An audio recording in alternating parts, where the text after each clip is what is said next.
Break news. చెర్లపల్లిలో పిల్లలతో కలిసి ఆత్మహత్య చేసుకున్న విజయశాంతిరెడ్డి కేసులో దర్యాప్తు ఇంకా కొనసాగుతూనే ఉంది. ఈ ఆత్మహత్య కేసులో మిస్టరీ ఇంకా వీడలేదు. మానసిక ఒత్తిడి వల్లే ఆత్మహత్య చేసుకున్నట్లుగా ప్రాథమిక అంచనాకు వచ్చారు పోలీసులు. విజయ ఒంటరితనం భరించలేక ఆత్మహత్య చేసుకుందని చెబుతున్నారు రైల్వే పోలీసులు. మానసిక ఒత్తిడికి గల కారణం ఏంటి అనేది పోలీసులు చెప్పాల్సి ఉంది. విజయ ఆత్మహత్య చేసుకునేంతలా ఒత్తిడి ఏముంది, ఆమె మానసిక ఒత్తిడికి కారకులు ఎవరు అనే దానిపై ఇంకా స్పష్టత రాలేదు. ఈ కేసులో ఎవరి ప్రమేయం ఉందనేది తెలియాల్సి ఉంది. రైల్వే పోలీసులు త్వరలో ఈ కేసును లా అండ్ ఆర్డర్ పోలీసులకి అప్పగించనున్నారు.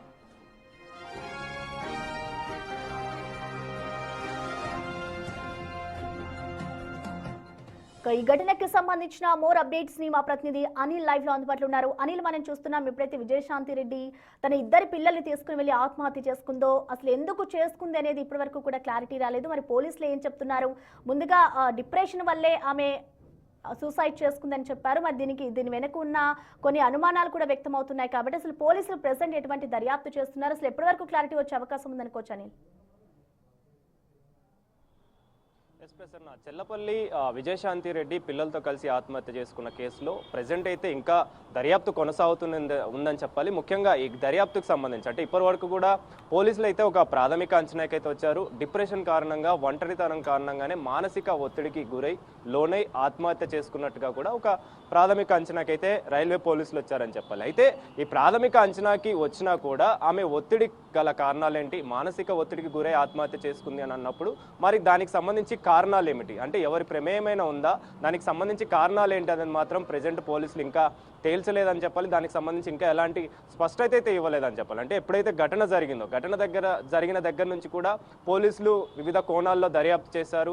ఆ దర్యాప్తులో భాగంగా ఆమెకు సంబంధించిన ఫోన్లకు సంబంధించి కావచ్చు, ల్యాప్టాప్లకు సంబంధించి కావచ్చు, బ్యాంక్ స్టేట్మెంట్లకు సంబంధించి కావచ్చు, చివరిగా మాట్లాడినటువంటి కాల్ హిస్టరీలకు సంబంధించి కావచ్చు, అన్ని కూడా దర్యాప్తులో భాగంగా వివరాలన్నీ తెలుసుకున్నారు, ఆధారాలు సేకరించారు. అయితే దేంట్లో కూడా అనుమానాలు కలిగించే విధంగా ఆధారాలు దొరకలేదని చెప్పేసి, కానీ ప్రాథమికంగా కావచ్చు, ప్రధానంగా వీళ్ళు అంచనాకు వచ్చింది, పోలీసులు అంచనాకు వచ్చింది ఆమె మానసిక ఒత్తిడి కారణంగానే, డిప్రెషన్ కారణంగానే ఆత్మహత్య చేసుకుంది అని. కానీ ఇప్పటికీ కూడా దర్యాప్తు అనేది కొనసాగుతుందని చెప్పేసి పోలీసులు అయితే చెప్పడం జరిగింది. మరి ఈ దర్యాప్తులో భాగంగా ఆమె మానసిక ఒత్తిడికి ఏ విధంగా గురైంది, అంటే కారణాలు ఏమిటి అనేది మాత్రం ఇప్పటి వరకు కూడా పోలీసులు తెలుపలేదని చెప్పాలి. అంటే భర్త దుబాయ్లో ఉండడం, పిల్లలు హాస్టల్లో ఉండడం, అంటే గత కొన్ని సంవత్సరాల నుంచి కూడా భర్త దుబాయ్లోనే ఉంటున్నాడు, పిల్లలు కూడా హాస్టల్లో ఉంటున్నారు. ఈమె కూడా సాఫ్ట్వేర్ ఉద్యోగిగా ఉంది, చాలా మందిని టీం లీడ్గా చేస్తుంది. మరి అలాంటి వ్యక్తికి ఎందుకు ఆత్మహత్య చేసుకోవాల్సిన అవసరం వచ్చింది, ఆలోచన వచ్చింది అనేది మాత్రం ఇప్పటివరకు కూడా దానికి సంబంధించి ఒక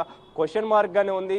దానికి సంబంధించి ఇప్పటివరకు కూడా పోలీసులు ప్రాథమికంగా అయితే ఆధారాలు అయితే సేకరించలేదని చెప్పాలి. కానీ ఆత్మహత్య గల కారణం డిప్రెషన్ అని చెప్పేసి, మానసిక ఒత్తిడి అని చెప్పేసి, అదేవిధంగా ఒంటరితనం కారణంగానే ఆత్మహత్య చేసుకుంది అనేది మాత్రం ఒక ప్రాథమిక అంచనాకైతే వచ్చారు. కానీ దానికి సంబంధించి అసలు కారణాలు ఏమిటి, ఇందులో ఎవరైనా కారకులు ఉన్నారా, ఇందులో ఎవరి ప్రమేయమైన ఉందా అనే కోణంలో మాత్రం ప్రజెంట్ ఇంకా దర్యాప్తు చేస్తున్నారు. దానికి సంబంధించి పూర్తి వివరాలు మాత్రం తెలియాల్సిన పరిస్థితి అయితే మనకు కనిపిస్తుంది. ఓవరాల్గా అయితే సంచలనం సృష్టించిన ఆత్మహత్య కేసులో ఇప్పటి వరకు కూడా ఎలాంటి పురోగతి, అంటే మానసిక ఒత్తిడి కారణంగానే ఆత్మహత్య చేసుకుందని చెప్పేసి ప్రాథమిక అంచనా వచ్చినా కూడా దానికి సంబంధించి అసలు ఎవరు ఇందులో ఉన్నారు, ఆ ఒత్తిడికి గల కారణాలు ఏంటి అనేది మాత్రం ఇంకా తెలియాల్సిన పరిస్థితి అయితే మనకు కనిపిస్తుంది. దానికి సంబంధించి పోలీసులు ఇంకా దర్యాప్తు కొనసాగిస్తున్నామని అయితే క్లారిటీ ఇస్తున్న పరిస్థితి అయితే మనకు కనిపిస్తుంది.